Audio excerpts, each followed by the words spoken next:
नमस्कार, स्वागत है आपका मॉर्निंग प्राइम टाइम में। आपके साथ मैं हूं दीपिका यादव। कोरोना संकट के बीच लॉकडाउन में फंसे मजदूरों, छात्र, श्रद्धालु और पर्यटकों के लिए गृह मंत्रालय की जारी गाइडलाइन में, जिससे जगह जगह फंसे मजदूरों को अपने घर जाने को मिल सकेगा।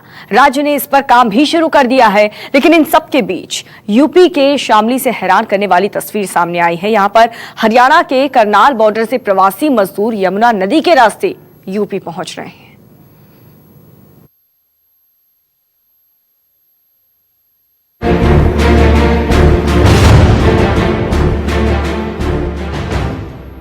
देश भर में कोरोना के चलते लॉकडाउन जारी है। लॉकडाउन का सख्ती से पालन हो, इसके लिए राज्य सरकारों ने प्रशासन को अलर्ट पर रखा हुआ है। बावजूद इसके लोग लॉकडाउन के नियमों की धज्जियां उड़ाने से बाज नहीं आ रहे। इन तस्वीरों को जरा गौर से देखिए। तस्वीरों में आप देखेंगे कि कैसे एक महिला ट्यूब के ऊपर लेटी है और उसके ऊपर सामान से भरा बैग रखा है। 3 लोग इस महिला को इस ट्यूब के सहारे नदी पार कराने की कोशिश कर रहे हैं। इन्हें इस बात की भी फिक्र नहीं कि अगर गहरे पानी में कोई हादसा हो गया तो इनकी जान भी जा सकती है। तस्वीरें यूपी के शामली और हरियाणा के करनाल बॉर्डर की हैं, जहां यूपी के प्रवासी मजदूर यमुना नदी के रास्ते यूपी में पहुंचने की कोशिश कर रहे हैं। महिला की यमुना पार करने की तस्वीरें 4 अप्रैल की हैं, लेकिन इस तरह की तस्वीरें इस बॉर्डर पर रोजाना देखने को मिल रही हैं। पटियाला से यूपी में आए हो? हाँ जी। कैसे आए हो? अब वही आए नदी पार करके। कोई पटियाला से आ रहा है तो कोई अंबाला से, कोई पानीपत से आ रहा है तो कोई करनाल से। सबकी अपनी अपनी परेशानी है, अपनी अपनी दलीलें हैं। यूपी और हरियाणा की सरकार ने कोरोना के संक्रमण के खतरे के मद्देनजर अपने अपने राज्यों की सीमाओं को सील कर दिया है। बिना सरकार की इजाजत के किसी के आने जाने पर पाबंदी है। लिहाजा ये मजदूर इन जोखिम भरे रास्तों से होकर यूपी में आ रहे हैं।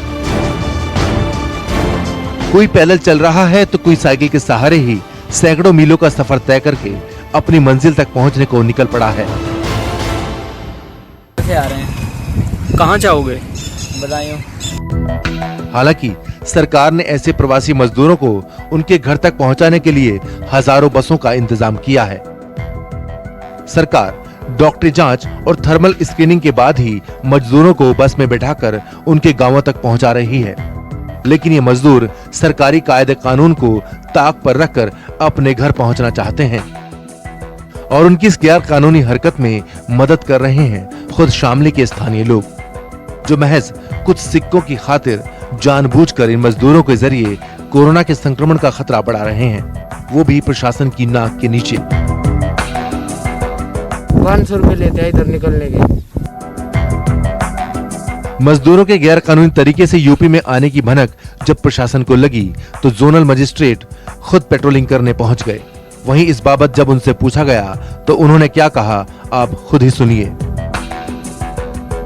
तो शिकायत मिली थी कि कुछ लोग प्रवासी लोग गंगा मतलब यमुना पार करके आ जा रहे थे उत्तर प्रदेश की सीमा में, तो हम लोग उसी की जांच करने हेतु आए थे। और भी ऐसा कोई मिला नहीं, हमें कोई जानकारी नहीं प्राप्त हुई और हमने सर्च किया तो यहाँ पे सब कुछ ठीक ठाक है। कोई भी प्रवासी क्रॉस करते हुए नहीं पाया गया पानी के अंदर से। शामली का कैराना हो या झिंझाने का बिडोली चेकपोस्ट इलाका, इन सभी इलाकों में मजदूर यमुना के रास्ते ट्यूब के सहारे हरियाणा से यूपी में आ रहे हैं। ग्रामीणों की माने तो अब तक करीब 200 लोग इस तरह यमुना के रास्ते यूपी में घुस चुके हैं। उधर से इधर लोग आते हैं, ट्यूब पर निकल कर आते हैं। हमारे गांव के आदमी इनको इधर निकालते हैं। कितने लोग निकाले गए होंगे अभी तक? निकाले गए होंगे कि करीबन 200-300 लोग निकल गए होंगे 3-4 के दिन के भीतर। चारों ओर से प्रवासी मजदूरों के प्रवेश की खबरें आने और 4 अप्रैल के महिला द्वारा यमुना पार करने का वीडियो सामने आने के बाद शामली की डीएम भी हरकत में आई और उन्होंने इस पर सख्त कार्रवाई करने का आश्वासन दिया था। कोई सूचना प्राप्त हुई है कि यमुना में तैरकर कुछ व्यक्ति आने की कोशिश कर रहे हैं, प्रयास कर रहे हैं। दोनों की तरफ बॉर्डर के एसडीएम्स को जो इसके बारे में सूचित कर दिया गया है, वो इस चीज़ का ध्यान रखेंगे। और मेरी तरफ से भी एक डीसी पानीपत को जो पत्र है वो मैं लिख रही हूँ अपने सब सीनियर्स के संज्ञान में डालते हुए कि ऐसे लोगों को वो उधर अपनी बॉर्डर की तरफ जो है उनका ध्यान रखेंगे और उनको इधर तरफ नहीं आने देंगे। सब जानते हैं कि कोरोना का खतरा बड़ा है, यह संक्रमण तेजी से फैल रहा है, लिहाजा सभी को जांच कराना जरूरी है। बावजूद इसके प्रवासी मजदूर इस तरह की जांच से बचने और क्वारंटीन किए जाने के डर से इस तरह का खतरा उठा रहे हैं। अमित शर्मा, शामली, न्यूज़ 24। तो देखा आपने, लोग अपनी जान जोखिम में डाल करके घर पहुंच रहे। हालांकि अब सरकार ने दूसरे राज्य में फंसे लोगों के घर जाने का रास्ता साफ कर दिया है और इसके साथ ही हिंदुस्तान में लॉकडाउन 2.0 भी अब खत्म होने की ओर बढ़ रहा है। लेकिन अभी भी कोरोना को कई किले बने हुए हैं, आपको बता दें, जिनकी दीवारें अभी तक टूट नहीं रही। देश में कोरोना के सबसे ज्यादा केस मुंबई में हैं। दिल्ली में भी हालात सुधरने का नाम नहीं ले रहे। अहमदाबाद की बात करें तो अहमदाबाद में कोरोना मैप से ग्रीन जोन गायब है। शुरुआत करते हैं देश की राजधानी दिल्ली से।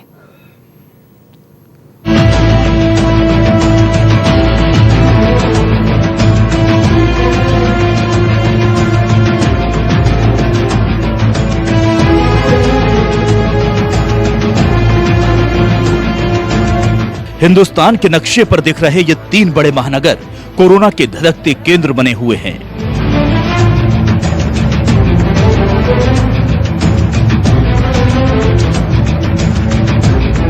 पहला देश की राजधानी दिल्ली, जहां कोरोना के हॉटस्पॉट की सेंचुरी लग चुकी है। दूसरा देश की आर्थिक राजधानी मुंबई, जहां देश में कोरोना के सबसे ज्यादा मामले हैं।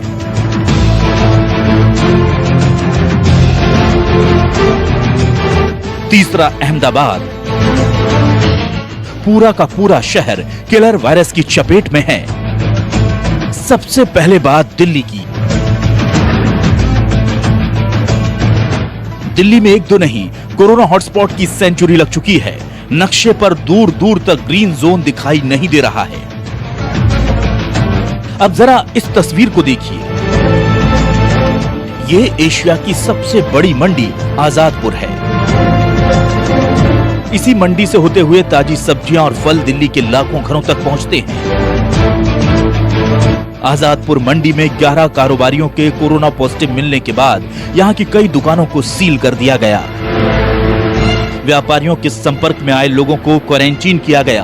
पहले ही आजादपुर मंडी के एक कारोबारी की कोरोना से मौत हो चुकी है। प्रॉपरली डिसइंफेक्शन किया जा रहा है। जिस जगह पर जो वो पाया गया पॉजिटिव पेशेंट, उसके साथ दुकानें वगैरह सील कर दी गई है। प्रॉपर डिसइंफेक्शन किया जा रहा है, सोशल डिस्टेंसिंग का ध्यान रखा जा रहा है और जो भी इसके अंदर प्रिकॉशंस लिए जा रहे हैं। दिल्ली में अब तक 3,300 से ज्यादा लोग कोरोना की चपेट में आ चुके हैं और ये 54 लोगों की जान ले चुका है। हालात इतने खराब हैं कि दिल्ली का कोई भी हिस्सा ग्रीन जोन में नहीं है। दिल्ली को 11 जोन में बांटा गया है, जिसमें 9 इलाके रेड जोन के हैं। राजधानी के 100 इलाके सील हैं, सिर्फ 2 जोन ऑरेंज कैटेगरी में हैं। दिल्ली का कोई भी इलाका ग्रीन जोन में नहीं है। दिल्ली की बिगड़ती हालत के पीछे कोरोना टेस्ट के रिजल्ट में होने वाली देरी भी बड़ी जिम्मेदार बताई जा रही है। पिछले 2-3 दिनों में दिल्ली में 200 से ज्यादा मामले सामने निकल के रोजाना आ रहे हैं। ऐसे में हालात दिल्ली के ये हो गए हैं कि टोटल 11 जोनों में से सभी के सभी ऑरेंज और रेड हैं। ग्रीन जोन दिल्ली के अंदर एक भी नहीं बचा और चिंता वाली बात यह है कि सरकार भी इस बात को लेकर बहुत ज्यादा परेशान है। करीब 15 दिनों में राजधानी दिल्ली में सील इलाकों की तादाद दोगुनी हो गई। राजधानी में सबसे ज्यादा कोरोना प्रभावित दक्षिण पूर्व दिल्ली और मध्य दिल्ली का इलाका है।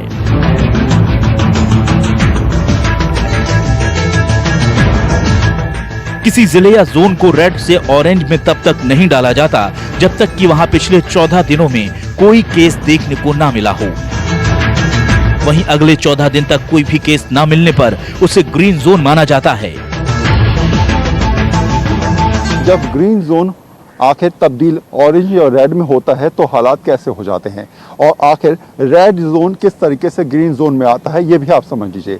अगर रेड जोन में 14 दिन तक कोई मामला सामने नहीं निकल के आता तो वो ऑरेंज जोन में तब्दील हो जाता है, और जब ऑरेंज जोन में भी कोई मामला अगले 14 दिन में सामने निकल के नहीं आता तो वो ग्रीन जोन में तब्दील हो जाता है। यानी कि 28 दिनों तक अगर कोई मामला निकल के नहीं आ रहा है किसी जोन में तो वो ऑटोमेटिकली ग्रीन जोन बन जाता है। लेकिन दिल्ली के हालात फिलहाल वैसे अभी नहीं हैं।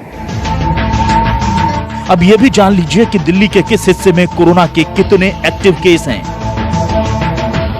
दक्षिण पश्चिम दिल्ली में 1224 केस, मध्य दिल्ली में 264 केस, उत्तरी दिल्ली में कोरोना के 111 केस एक्टिव हैं, दक्षिणी दिल्ली में 104 एक्टिव केस हैं, उत्तर पूर्वी दिल्ली में 94 कोरोना मरीज हैं, पश्चिम दिल्ली में 92 कोरोना के पॉजिटिव केस अब भी मौजूद हैं, शाहदरा में 86 पॉजिटिव केसेस हैं, पश्चिमी दिल्ली में 64 केस हैं, नई दिल्ली में 49 कोरोना के एक्टिव केस हैं, उत्तर पश्चिम में 45 और दक्षिण पश्चिमी दिल्ली में 18 कोरोना एक्टिव केस अब भी मौजूद हैं। मंगलवार तक दिल्ली में 3,300 से ज्यादा केस सामने आ चुके थे। 24 घंटे में नए मरीजों का आंकड़ा 200 के निशान को पार कर गया। देश की राजधानी दिल्ली कोरोना का ऐसा धधकता केंद्र बन चुकी है जहां नए कोरोना मरीजों की रफ्तार पर ब्रेक लगने का नाम नहीं ले रहा है। वरुण सिन्हा, दिल्ली, न्यूज़ 24। अहमदाबाद में कोरोना के 2,350 से ज्यादा मामले सामने आ चुके हैं। कोरोना विस्फोट और इसके खतरनाक असर को देखते हुए अहमदाबाद के 6 वार्ड को रेड जोन रखा गया है। तो 42 वार्ड की बात करें तो 42 वार्ड को कम खतरे वाले यानी कि ऑरेंज जोन में डाला गया है। इस शहर का कोई भी हिस्सा ग्रीन जोन यानी कि कोरोना मुक्त इलाके की लिस्ट में शामिल नहीं है।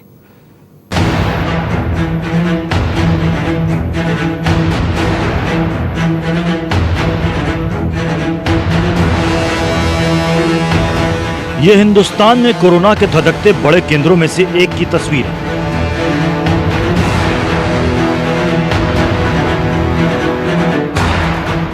अहमदाबाद का कोरोना मैप। इस नक्शे में शहर का कोई भी हिस्सा ग्रीन यानी हरा नहीं दिख रहा है, मतलब पूरा शहर कोरोना की चपेट में है। अहमदाबाद के 6 ward red zone, 42 ward orange zone और एक भी इलाका ग्रीन जोन में शामिल नहीं है।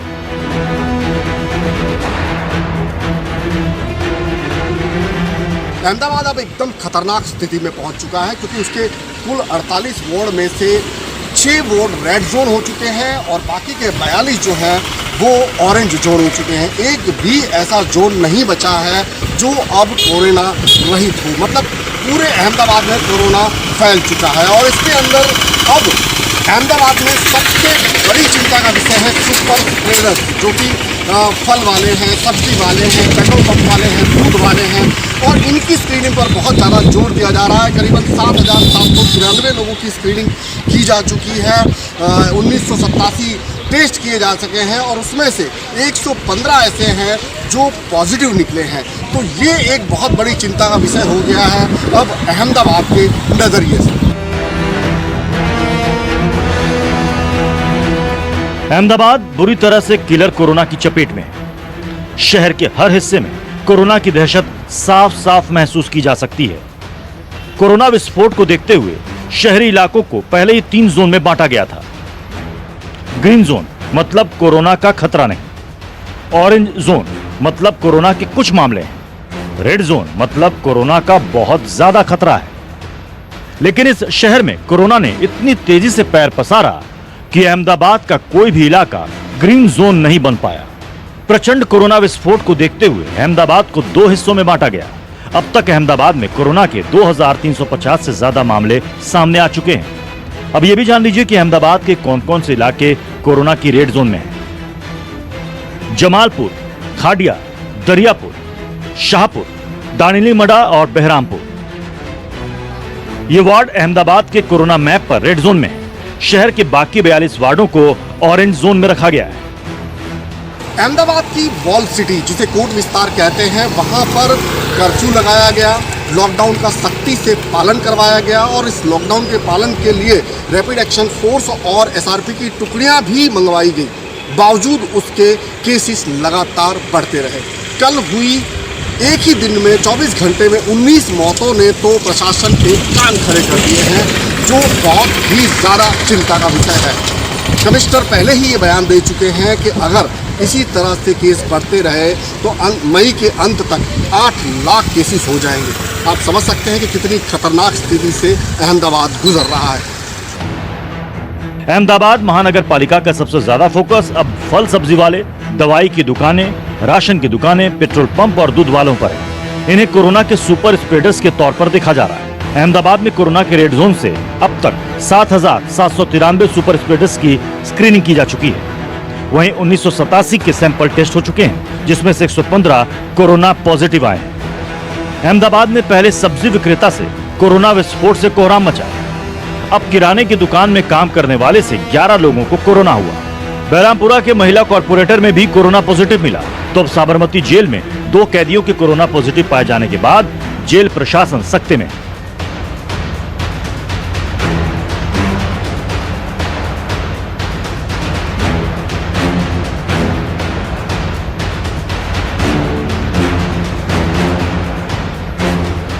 अहमदाबाद में रोजाना कोरोना के करीब 150 से ज्यादा मामले सामने आ रहे हैं। किलर कोरोना अब तक इस शहर में 125 से ज्यादा लोगों की जान ले चुका है। सरकारी तंत्र की तमाम कोशिशों के बाद भी किलर कोरोना दम तोड़ने का नाम नहीं ले रहा है।